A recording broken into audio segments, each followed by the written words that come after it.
Hello and welcome back to Nelly's Nerd Cave, and we're continuing with a look into the different older types of processors with modern gaming technologies.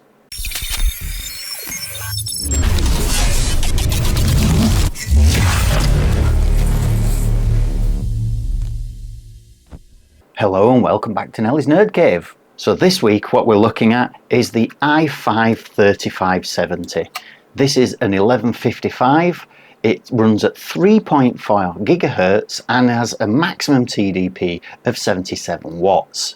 It has 4 cores and 4 threads and has 22 nanometer technology. This was originally released in 2012 and is a 12-year-old processor. As with all my videos, what I'm going to start with is the stuff that stays the same. So first of all, we're looking at the Kioxia Xperia 480GB 2.5-inch SSD. Like the previous videos, if you want to find out more about this, have a look at the previous ones. We're also using this same 16GB of RAM. So it's 16 gigabytes in total, but this is the Kingston value RAM. This is DDR3. It's 2 8GB sticks and each one runs at 1600 megahertz. Again, something else that's going to stay the same is the CPU cooler. This is the Thermalright Assassin King 120mm fan. It's an air cooler.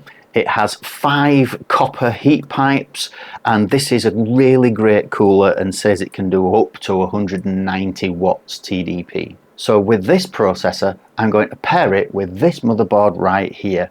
This is the Intel desktop board DH61WW. This is from around 2011.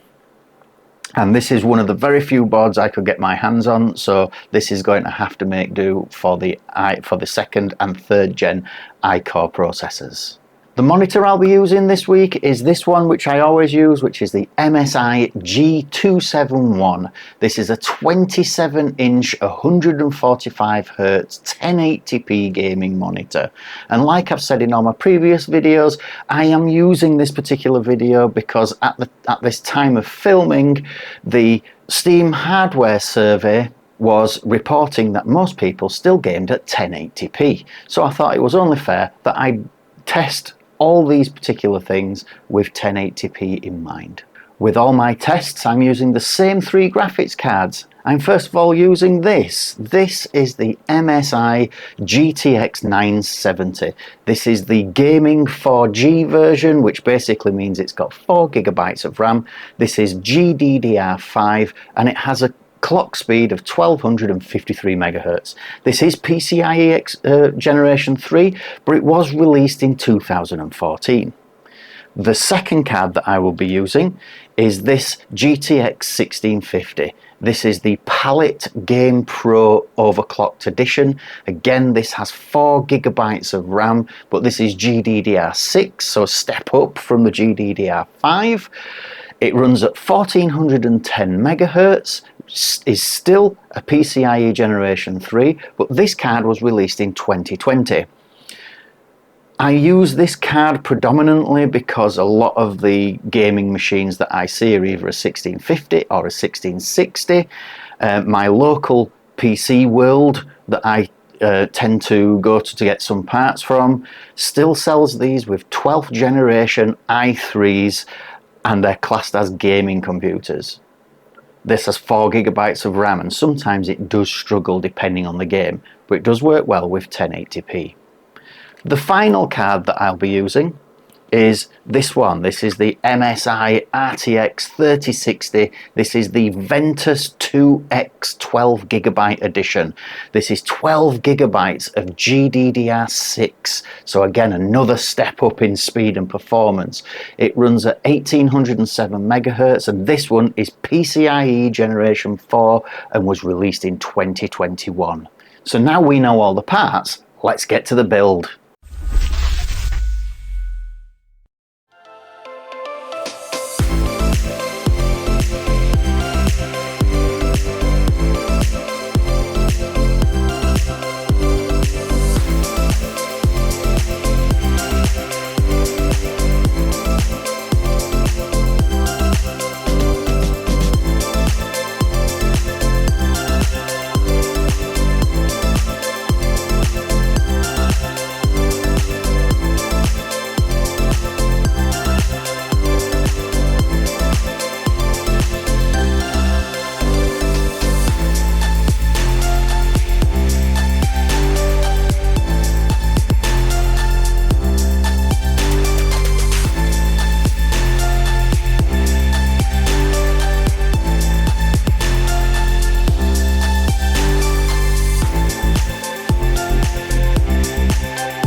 So with all the tests complete, with the GTX 970 running 3D Mark Time Spy, we're running between 19 and 25 frames per second with a CPU load of 56%. When you look at the score is 3371, which is below average of its 3495. It's not down by much.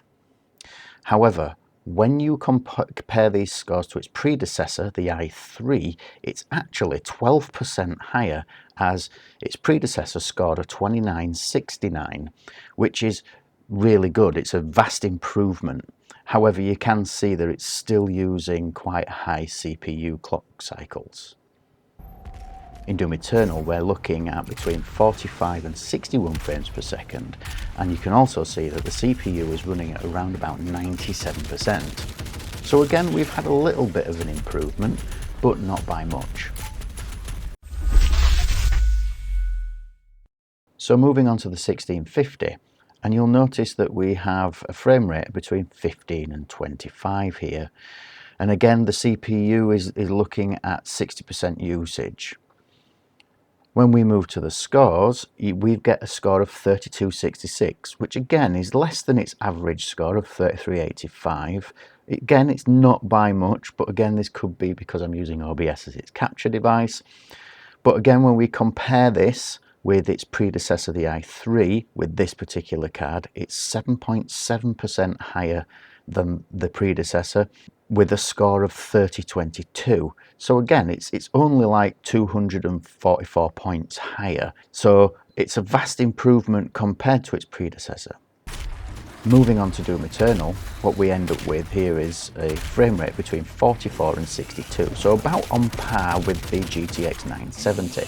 And again, the CPU usage is around about the same at 95%. Now on to our final card, the 3060. We now improved our frame rates on 3D Mark Time Spy because now we've got between 50 and 59 frames per second, and our CPU usage is down to 48%, which is a significant improvement. So when we look at the final scores, we can see that we have a 60 and 12, which is less than its average of 65-53. But again, this is caused by things going off in the background like OBS recording. But when we compare this to its predecessor, the i3, it's a whopping 36% higher, as the i3 scored 4178. So it's a clear, virtually 2,000 points more than its predecessor, which will make gaming much smoother and nicer. So when we move on to Doom Eternal, we have a massive increase in frame rates of between 81 and 97 frames per second. However, you can see that the CPU usage has now increased to 100%. But we do get a much smoother experience when playing this particular game. Well, that was a little bit of a surprise for me. Looking at these scores, we've vastly improved on the i3, which was covered in an earlier video. This means that having the i5-3770 can increase your gaming capabilities, make it a little bit more smoother, especially on 1080p, and even if you go all the way up to a 3070, really does help a lot with that massive increase in frame rates. So would I go out and purchase one of these? If I wanted to start with gaming, potentially an i5-3750 would be useful.